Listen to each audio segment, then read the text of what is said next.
Hello दोस्तों, स्वागत करते हैं आप सभी का आपके अपने यूट्यूब चैनल जैकपुर पे। आज के इस वीडियो में जानते हो हम आपके लिए क्या लेकर आए हैं। यह है झारखंड अधिविद्य परिषद यानी जैक बोर्ड क्लास 9 एग्जामिनेशन 2022 का original question paper social science का सामाजिक विज्ञान का। इसको लाने का मेरा मकसद यह है कि आप लोग देख लो कि क्वेश्चन किस टाइप का सोशल साइंस में पूछा जा रहा है और हम बताएंगे आप लोगों को कि क्वेश्चन कहाँ से पूछा गया था। तो वीडियो काफ़ी इंपॉर्टेंट है, शुरू से लेकर अंत तक बने रहना है।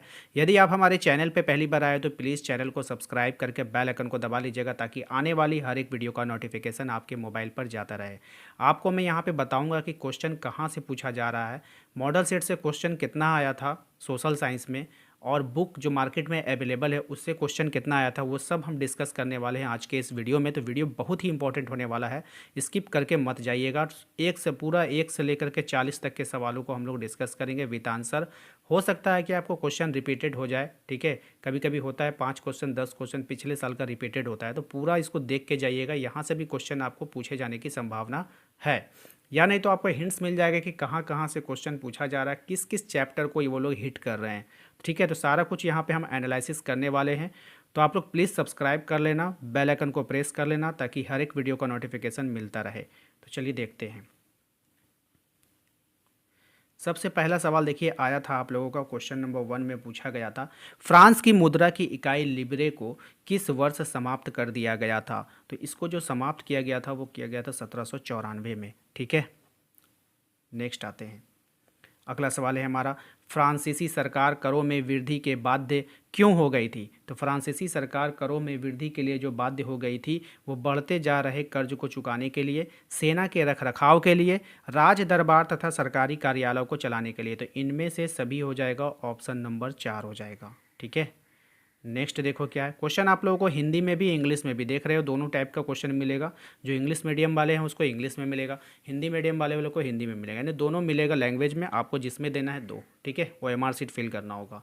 क्वेश्चन नंबर 3 में कह रहा है कि फ्रांस की पूरी आबादी लगभग 90% कैसे लोग थे। किसान थे, पादरी थे, वकील थे या फिर अमीर लोग थे। सही जवाब हो जाएगा किसान हो जाएगा, ऑप्शन नंबर 1 हो जाएगा इसका। नेक्स्ट देखो क्या है, 1748 में the spirit of the laws की रचना किसने किया था। तो 1748 में the spirit of the laws की जो रचना किया था वो किया था मॉन्टेस्क्यू ने, ठीक है। ऑप्शन नंबर 3 हो जाएगा।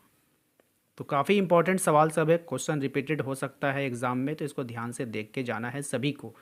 क्वेश्चन नंबर 5 में आपसे पूछा, जब 1751 में फ्रांस की नेशनल असेंबली ने संविधान का प्रारूप पूरा कर लिया तो इसका मुख्य उद्देश्य क्या था। तो इसका मुख्य उद्देश्य आपको बताना है, ये था सम्राट की शक्तियों को सीमित करना, ठीक है। नेक्स्ट देखो क्या है, और हाँ, एक ज़रूरी बात कि ये वाला पीडीएफ अगर आपको लेना है, इसका जो पीडीएफ अगर आपको चाहिए होगा तो पीडीएफ हम टेलीग्राम पे डाल दे रहे हैं, वहाँ से जाकर आप लोग ले लेना, ठीक है। टेलीग्राम का लिंक आपको डिस्क्रिप्शन में दे दिए हैं, तो प्लीज़ वहाँ पे जाइएगा, उसको ले लीजिएगा। इतना सारा क्वेश्चन उतारिए मत, समय आपके पास उतना नहीं है, इतना सारा क्वेश्चन आप लोग बिल्कुल भी मत उतारो, ठीक है। तो टेलीग्राम पर चले जाओ, वहाँ पर पीडीएफ मिल जाएगा। कह रहा है कि फ्रांसीसी उपनिवेशों में कौन सी प्रथा का उन्मूलन जैकोबिन शासन के क्रांतिकारी सामाजिक सुधारों में से था। सही जवाब हो जाएगा ऑप्शन नंबर 2, दास प्रथा, ठीक है। देख लीजिए क्वेश्चन का लेबल, देख लीजिए कहाँ से पूछा गया। ये सब क्वेश्चन डीपली, हाँ मैं बोला था ना कि मैं बताऊंगा कि क्वेश्चन कहाँ से पूछा गया, तो ये सब क्वेश्चन जो है आपका बुक के बीच में से पूछा गया है, ठीक है। यानी आपको पूरा स्टोरी पढ़ के जाना होगा एक एक डीपली। तो आप लोगों के पास अब उतना समय है नहीं, तो आप लोगों ने बहुत बड़ी गलती कर दी सोशल साइंस को लेकर के, ठीक है। तो आप लोगों को बिल्कुल बीच से पढ़ना था आप लोगों को। निम्न में से कौन यूरोपीय ऐसा राष्ट्र चाहते थे जिसमें सभी धर्मों को बराबर सम्मान और जगह मिले। तो कौन चाहता था भाई, उदारवादी लोग चाहते थे, ऑप्शन नंबर 1 हो जाएगा इसका सही जवाब। नेक्स्ट देखो क्या है, कह रहा है कि निम्न में से किसका विश्वास था कि खुद को पूंजीवादी शोषण से मुक्त कराने के लिए मजदूरों को एवं अत्यंत भिन्न किस्म का समाज बनाना होगा। तो किसका था भाई, तो ये था आपका कार्ल मार्क्स का, ऑप्शन नंबर 3 हो जाएगा, ठीक है। नेक्स्ट देखो क्वेश्चन नंबर 9 में, फिनलैंड, लातविया, लिथुआनिया, एस्तोनिया तथा पोलैंड के कुछ हिस्से किस साम्राज्य के अंग थे। तो ये सभी जो थे रूसी साम्राज्य के अंग थे, ऑप्शन नंबर 4 हो जाएगा। नेक्स्ट देखो हमारा क्या है, मार्क्स के विचारों को मानने वाले समाजवादियों ने 1898 में किस पार्टी का गठन किया था। तो 1898 में जो पार्टी का गठन किया था वो था आपका option number 2, Russian socialist democratic works party, ठीक है, ऑप्शन नंबर 2। नेक्स्ट है 1914 में दो यूरोपीय गठबंधनों के बीच युद्ध छिड़ गया। एक खेमे में जर्मनी, ऑस्ट्रिया और तुर्की थे, तो दूसरे खेमे में कौन से देश थे आपको बताना है। वो दूसरे खेमे में थे फ्रांस, ब्रिटेन और रूस। ठीक है। नेक्स्ट है, पूर्वी देशांतर रेखा जो भारत की मानक यामोत्तर रेखा मानी जाती है, वो भारत के किस राज्य और शहर से होकर गुजरता है आपको बताना है। तो हो जाएगा उत्तर प्रदेश के मिर्ज़ापुर से होकर गुजरता है। ठीक है, मोस्ट इंपॉर्टेंट सवाल है, याद रखिएगा, ये सबको सवाल रिपीटेड हो सकता है आपका।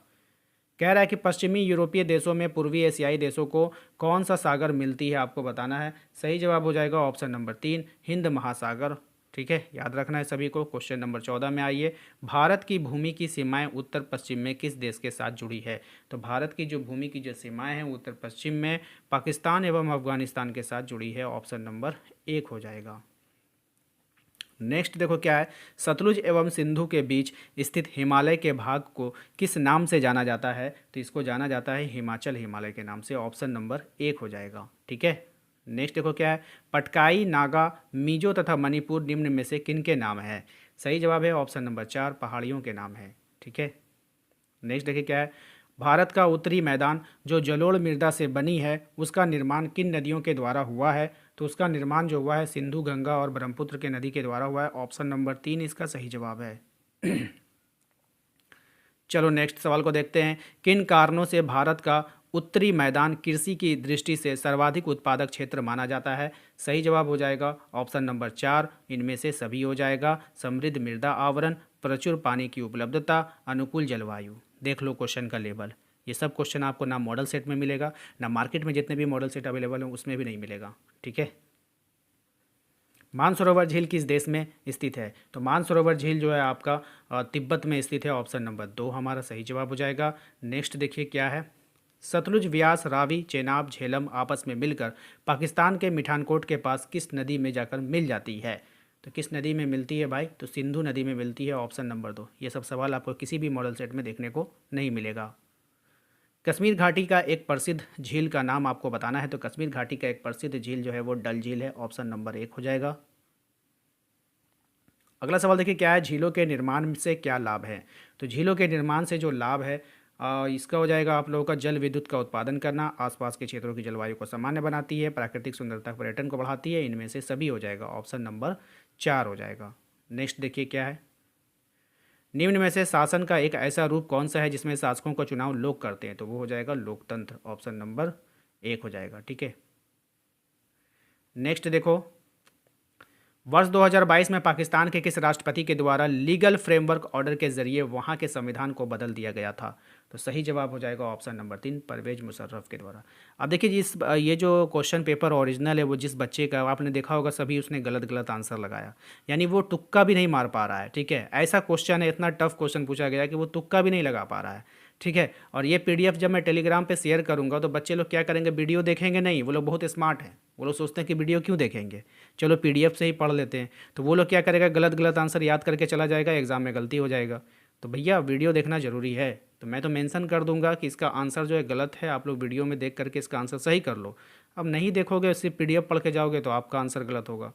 भाई पीडीएफ देना भी तो ज़रूरी है। अब आप लोग हमारी वीडियो को देख रहे हो शुरू से लेकर अंत तक, तो आपको तो पीडीएफ देना होगा ना।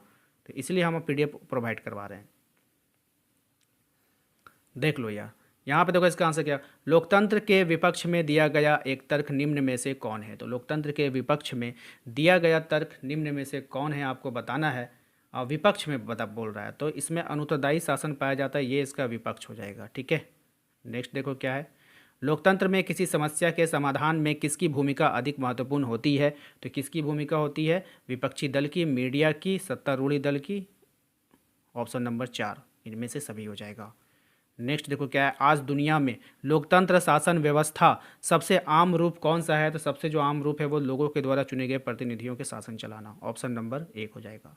नेक्स्ट है, नेल्सन मंडेला दक्षिण अफ्रीका के सबसे भयावह जेल में 28 वर्ष तक रहना पड़ा, वह जेल किस द्वीप में स्थित है। तो वह जेल आपका जो है रॉबिन द्वीप पर है। ऑप्शन नंबर 4 हो जाएगा। अगला सवाल है क्वेश्चन नंबर 29, दक्षिण अफ्रीका में रंगभेद के खिलाफ जब जनता के संघर्ष और विरोध बढ़ने लगे तो वहाँ की सरकार ने अपनी नीतियों में क्या बदलाव शुरू किया। तो वहाँ की सरकार ने भेदभाव वाले कानून को वापस ले लिया, राजनीतिक दलों पर लगा प्रतिबंध हटा लिया, नेल्सन मंडेला को आज़ाद कर दिया। इनमें से सभी हो जाएगा, ऑप्शन नंबर 4 हो जाएगा। ठीक है, अगला देखिए सवाल क्या है, लोकतंत्र शासन वाले देशों में किसका होना जरूरी होता है? तो किसका होना? संविधान का होना बहुत ज़रूरी होता है भाई। ठीक है, लोकतंत्र का शासन है तो संविधान होना तो जरूरी है। नेक्स्ट देखो क्या है, भारत देश ने किस आधार पर हुए बंटवारे की विभीषिका झेली है? तो धर्म के आधार पर भारत देश का बंटवारा हुआ था, ऑप्शन नंबर 1। संविधान प्रमुख रूप से क्या काम करता है? तो संविधान जो होता है वो प्रमुख रूप से ये सभी काम करता है। इसको पढ़ लेना आप लोग, ऑप्शन नंबर 4 हो जाएगा। देखिए पालमपुर के निकटतम बड़े गांव का नाम आपको बताना था, तो ये हो जाएगा आपका रायगंज, ऑप्शन नंबर 1 हो जाएगा। ये बहुत फेमस क्वेश्चन है, कई बार ये देखिएगा आप लोगों में भी आ सकता है। भूमि मापने की सबसे मानक इकाई कैसे को कहते हैं? तो हेक्टेयर को कहते हैं ना। सही जवाब हो जाएगा, ऑप्शन नंबर 3 हो जाएगा। भारत के गांव में उत्पादन की प्रमुख गतिविधियां क्या है? तो भारत के गांव में उत्पादन की जो प्रमुख गतिविधियां हैं वो है खेती, ऑप्शन नंबर 1। नेक्स्ट देखिए क्या है, लघु विनिर्माण, परिवहन, दुकानदारी, डेयरी किस प्रकार की क्रियाएं हैं? तो ये जो हो जाएगा आपका गैर कृषि क्रियाएं हैं, ऑप्शन नंबर 1 हो जाएगा। आर्थिक विकास की दृष्टि से कौन सर्वाधिक महत्वपूर्ण है? तो आर्थिक विकास की दृष्टि से जो सर्वाधिक है वो मानव पूंजी हो जाएगा, ऑप्शन नंबर 2 हो जाएगा। निम्न में से कौन से कारक जनसंख्या की गुणवत्ता को बढ़ाता है? तो निम्न में से जो है हो जाएगा आपको ऑप्शन नंबर 4, साक्षरता दर, लोगों का स्वास्थ्य, कौशल निर्माण। ऐतिहासिक और सांस्कृतिक कारणों के परिवार महिलाओं और पुरुषों के बीच किसका विभाजन हुआ रहता है? हो जाएगा श्रम का, यानी कि मजदूरी का।